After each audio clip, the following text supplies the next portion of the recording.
Assalamualaikum warahmatullahi wabarakatuh.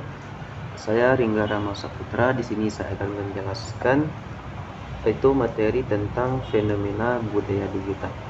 Penggunaan teknologi dan internet membentuk cara pengguna untuk berperilaku, berpikir, dan berkomunikasi dalam lingkungan masyarakat sehingga membentuk pola hubungan budaya digital. Manfaat atau benefit digitalisasi yang pertama yaitu kita bisa mendapatkan informasi dan komunikasi yang cepat dan mudah. Contohnya kita bisa berkomunikasi dengan teman, keluarga, atau kerabat kita dari luar negeri ataupun dari beda provinsi, dari daerah yang jauh. Kemudian mobile dan fleksibel. Ketika kita ingin berbelanja, dahulunya kita langsung pergi ke pasar untuk membeli kebutuhan sehari-hari. Tapi pada zaman sekarang ini, ketika kita ingin membeli suatu barang, bisa kita lakukan hanya dengan gawai kita sendiri.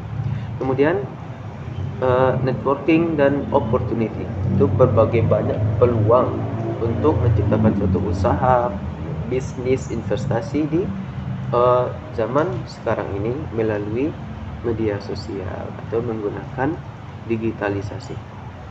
Kemudian ketika kita menerima informasi dari suatu media, kita harus menfilternya terlebih dahulu agar tidak terjadi kekacauan. Yang pertama yaitu misinformasi.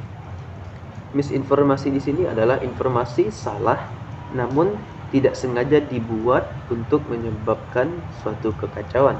Kemudian yang kedua ada disinformasi. Disinformasi di sini adalah informasi salah dan sengaja dibuat untuk menyebabkan suatu kekacauan.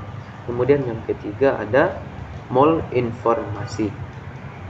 Peristiwa yang benar terjadi namun digunakan untuk menimbulkan suatu kekacauan.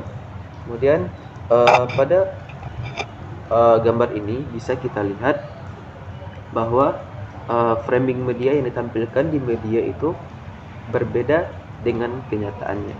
Di mana kita di sini melihat sebuah keluarga berfoto dengan seorang ayah yang menggunakan payung, ibu yang memegang sebuah roti, kemudian anak yang memegang sebuah bola. Tapi yang ditampilkan oleh media adalah seorang ayah itu payung yang dipegang oleh ayah dirubah menjadi sebuah senjata. Kemudian roti yang dipegang oleh ibunya itu dirubah menjadi bom. Kemudian juga bola yang dipegang oleh anaknya diubah menjadi bom juga. Kemudian kita harus mengenali berbagai tindakan yang dilakukan oleh orang yang bisa menyebabkan kekacauan di media sosial. Yang pertama itu adalah cyberbullying atau yang bisa dikenal dengan pembulian di dunia maya, di mana pada saat sekarang ini banyak orang yang melakukan tindakan-tindakan yang melanggar hak, kemudian mengomentari hidup seseorang yang mengomentari yang tidak atau mengomentari sebuah misalnya sebuah foto, video, kemudian ikut campur dengan urusan orang lain.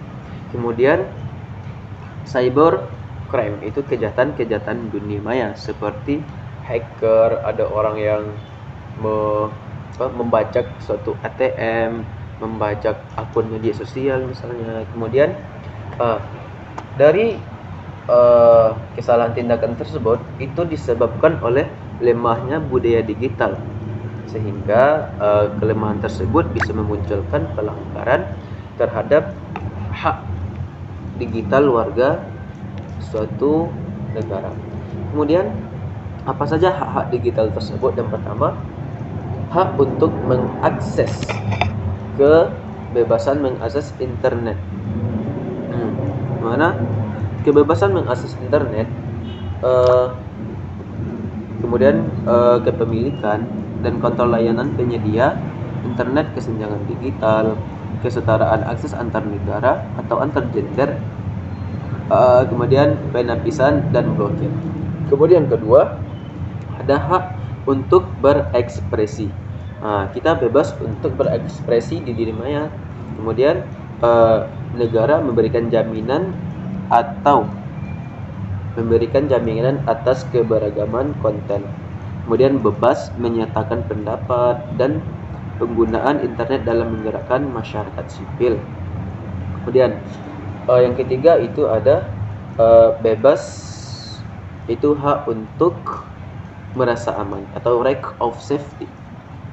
Bebas dari penyadapan massal misalnya, kemudian pemantauan tanpa landasan hukum, dan perlindungan atas hak privasi kita, info-info pribadi, kemudian hingga aman dari penyerangan secara daring.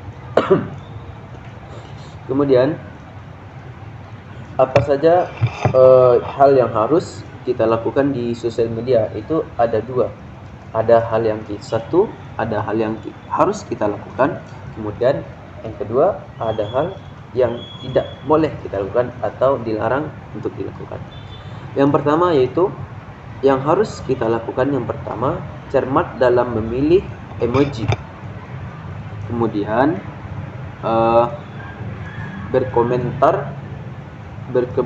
berkomentar di media sosial dengan sopan. Kemudian memposting hal inspiratif yang tidak mengandung sara dan pornografi. Kemudian yang keempat, menghargai hak privasi. Kemudian mencantumkan sumber konten. Kemudian ada hal yang harus kita tinggalkan atau tidak boleh kita lakukan. Yang pertama, menyebarkan chat pribadi. Dan yang kedua, itu iseng mengganggu orang lain atau sengaja mengganggu orang lain. Yang ketiga, memproduksi konten hoax. Kemudian yang keempat, memposting yang belum terkonfirmasi kebenarannya. Kemudian indikator pertama dari kecakapan dalam budaya digital atau digital culture adalah bagaimana setiap individu menyadari bahwa ketika memasuki era digital, maka secara otomatis dirinya telah menjadi warga negara digital. Kemudian jika kita masuk ke dalam media atau ke dalam era digital, maka kita harus menggunakan media itu dengan baik, sebagaimana diibaratkan kita memegang sebuah pisau. Jika pisau kita gunakan untuk hal-hal yang baik atau hal yang positif, itu akan bermanfaat bagi diri kita sendiri. Melainkan sebaliknya, jika kita gunakan pisau itu untuk melukai atau membunuh orang lain, itu akan mendatangkan keburukan atau hal-hal negatif juga untuk kita.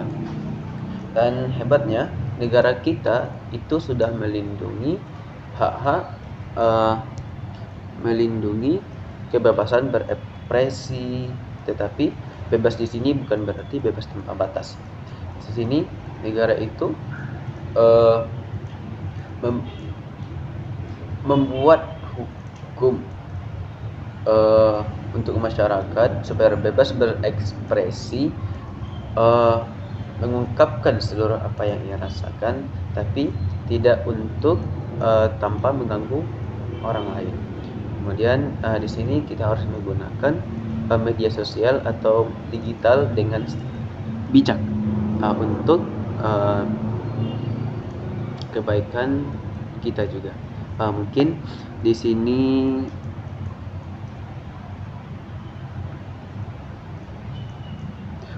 itu saja yang dapat saya sampaikan. Lebih dan kurangnya saya mohon maaf jika ada kata-kata yang salah. Kemudian saya akhiri, wabillahi taufiq wal hidayah. Assalamualaikum warahmatullahi wabarakatuh.